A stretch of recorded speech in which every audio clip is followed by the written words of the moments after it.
Welcome back. So this week is Parshas Emor, Sunday, the 9th of ER.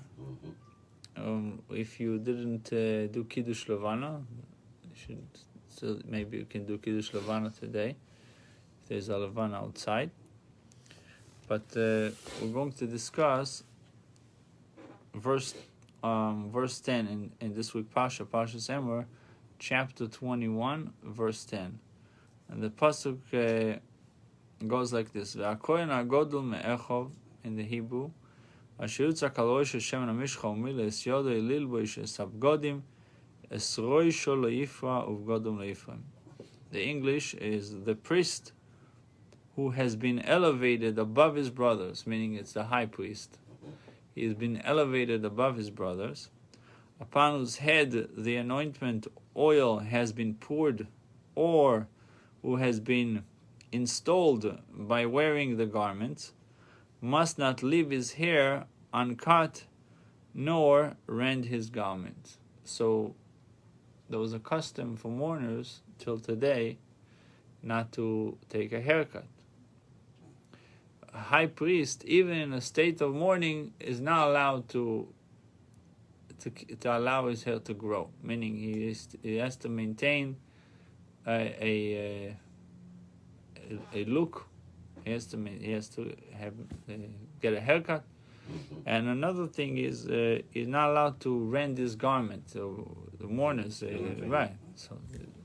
So in other words, he's not allowed to mourn. Okay. In a way, that's according to the high priest. Even though it's a relative of his that passed away, his mother, his sister, his brother, they're still not allowed to mourn for them. What about all It's the like other... Aaron was the high priest. His two sons died, and the brothers and Aaron, the sons of Aaron, the remaining two sons of Aaron, had to maintain the same status. They had to do the service in the Beis Hamikdash. They're not allowed to mourn. So here it says, must not leave his hair uncut. Like people who mourn, they have to leave his hair uncut. We don't get a haircut now till after the Shavuos, or some until Lag BaOmer, until the 33rd day of the Omer. So we are taught that this pasuk implies that if the high priest is not the wealthiest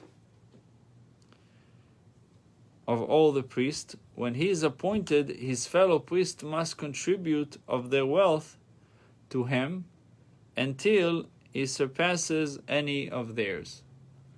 So assuming all the high priests have 500,000 in their account, they have to contribute to him, to the high priest, the new anointed high priest, to make sure that he is a little wealthier than them.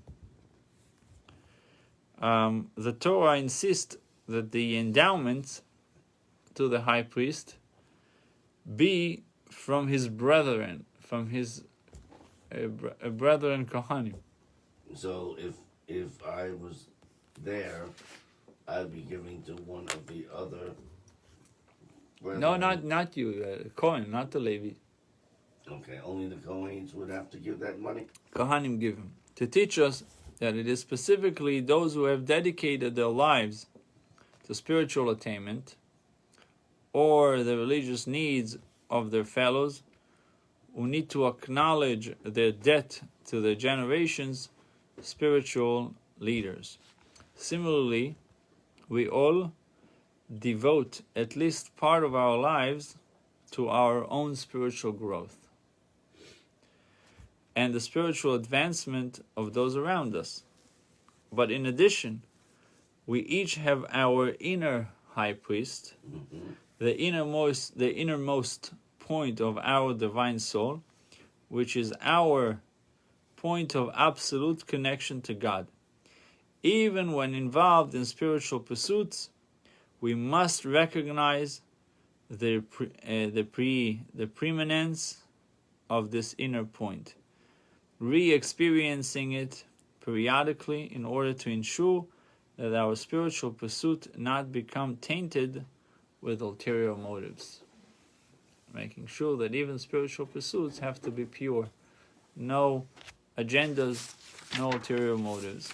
On the portion of Geula, it says in chapter 21, verse 1, in this week's Parsha, the Midrash Rabbah says, it quotes the Pasuk, speak to the Kahanim, Pasuk 1, in chapter 21, speak to the Kahanim, the sons of Aaron, and say to them, he may not make himself ritually impure from a dead person among his people. We all know that Kohanim have a special sanctity, and they're not allowed to be contaminated or to come close to a corpse.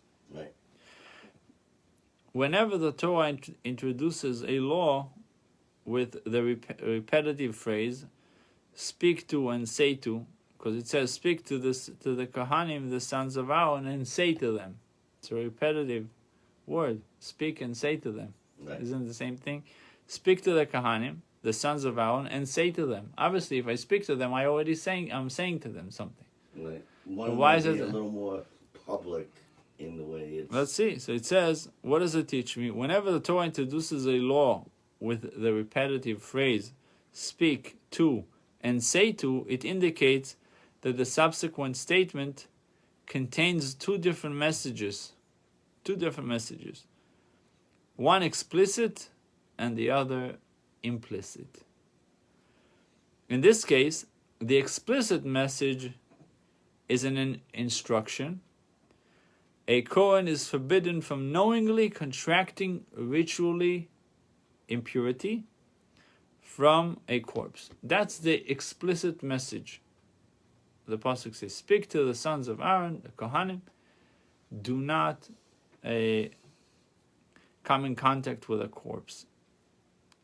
A Kohen is forbidden from knowingly contracting ritual impurity from a corpse. The second message, which we said it's implicit, is a promise. There will come a time in which a Kohen will never contract such ritual impurity at all. Why? For the phenomenon of death will entirely cease. And there will be no death, there's no impurity. The whole idea of impurity comes from the death. As it is stated, he has concealed death forever. Uvilo amavis lanetzach. He has concealed death forever. Yeshaya 25, the prophet Yeshaya in chapter 25, verse 8, tells us this prophecy may be fulfilled speedily nowadays. There will be no more death. And therefore there will be no more tumah, no more impurity. So the Kohanim wouldn't have to worry about becoming ritually impure. So we have explicit and implicit.